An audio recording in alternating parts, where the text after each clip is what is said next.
世界末日呢4個字近年好泛濫咁樣出現。末日嚟嗰陣時，你又會有啲乜嘢感受呢？今日我哋邀請到一班年青人嚟到我哋嘅節目，探討一下佢哋對末日嘅睇法。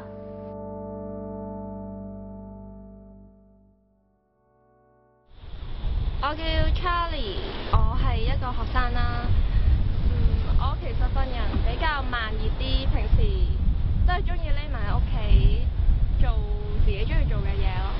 我叫伊人啦，咁除咗返學之外，都好多 part time 工作啦。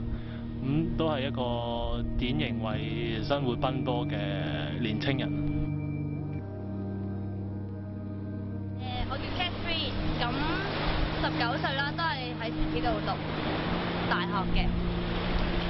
咁其實我好平凡咯，好平凡一個學生咯，做咩都好平凡咯，只可以咁樣形容我。我叫 Queenie， 咁我今年係一個城大嘅大學生啦。咁其實我都係想正正經經出嚟畢業之後揾份工咁就 OK。咁我就叫做 Chloe 啦，我就只不過係一個好普通嘅19歲嘅大學生啦，就冇乜話特別中意做啲乜嘢咯，唯一興趣就係畫畫咯。叫 Dennis 啦，即係作為一個大學生嚟講都比較大年紀，20零歲麻甩仔咁樣咯，又中意影下相啊，拍下嘢咁樣，冇乜特別，個人又冇乜所謂。信唔信世界末日啊？其實如果你好老實咁問我，我係唔信嘅。我唔想信咯，因為好驚咯。一諗起如果世界末日嗰個畫面會好恐怖，即係全部人都唔知變咗一個咩嘅世界咁樣。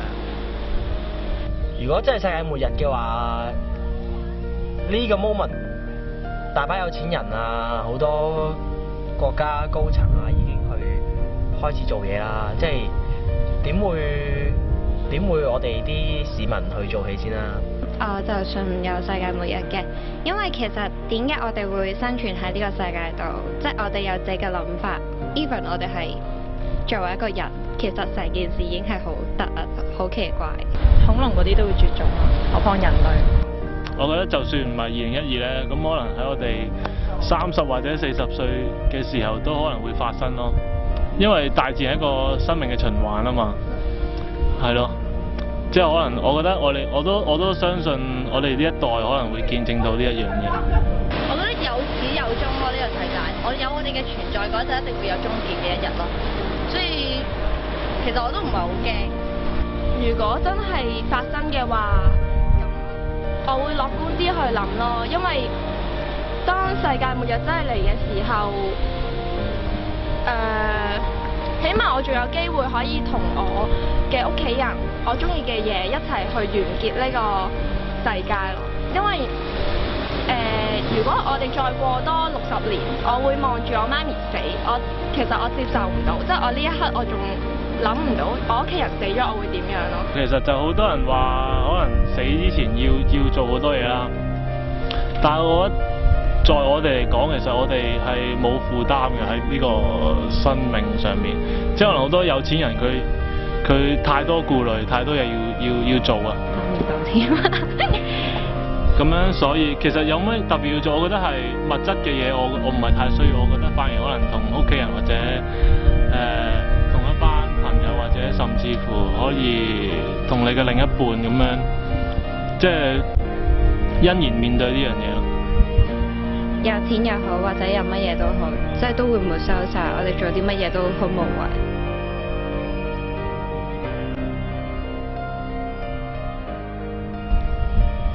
你對世界末日有啲咩諗法？諗法啊？我覺得世界末日係令人有一個機會反思咯，因為其實你唔係有到最尾一個 moment 都唔會諗翻你而家做嘅嘢做緊啲乜嘢。我人就比較冇乜所謂嘅，同埋我又冇乜點樣 plan 過將來嗰啲嘢嘅，不嬲都，即係有冇諗過結婚啊、生仔買樓嗰啲，我乜都未諗嘅，即係覺得呢啲嘢局限咗自己呢個年紀去做嘢，好多你想做嘅嘢啦。咁即係可能有啲人可能好驚嘅，不過我覺得你驚死係因為你唔知佢幾時嚟咯。但如果依家同你講話世界末日有一個期限嘅話，你知道佢幾時嚟嘅話，我覺得咁已經唔係一件好驚嘅嘢咯。成件事會好壯觀啊，好澎湃激情。咁我覺得，即係如果我有機會見到，我都幾開心。如果得返1個星期嘅話咧，我反而會去做一啲我以前做過嘅嘢，而唔係去做一啲我未做過嘅嘢咯。唔會讀書先啦，首先，可能會去啲我冇去過地方咯。可能我會去 break 好多 rules 啦，即係可能會衝入機場，總之就係搞事嗰啲咯。即係好多嘢其實你好想做，即係你揸住個火把周圍燒，其實好開心。但係而家你冇可能做到㗎嘛。見下基本上即係朋友咯，同埋死哥一定喺屋企咯。即係譬如果有啲嘢係好好食我未食過嘅，我得返1個禮拜我走咗去食嘅，我真係發現佢好好味喎。咁我咪蝕咗一路都冇食。我唔會去打劫銀行啊嗰啲啦，都唔會即係唔會周圍搶嘢，唔會做啲好癲嘅嘢。我會揀即係會揀同屋企人一齊啦。即係可能真人嗰啲我會殺佢咯，冇食。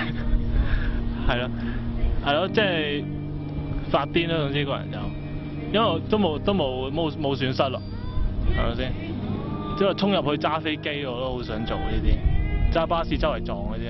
係咯，即係我唔會試新嘢咯，可能做翻一啲以前做過令到好開心嘅事咯。我會同男朋友一齊過咯。可能你會覺得我冇乜大志啦，但其實我覺得有一班好錫我嘅朋友、屋企人，同埋有一個好錫我嘅男朋友，好中意我嘅男朋友。咁我同佢一齊過，我已經就算聽日即刻世界末日嘅話，我都已經無憾咯。咁最嬲尾我估係會一家人攬住一齊喺張床度，跟住可能啲海嘣一聲咁就死晒啦咁樣。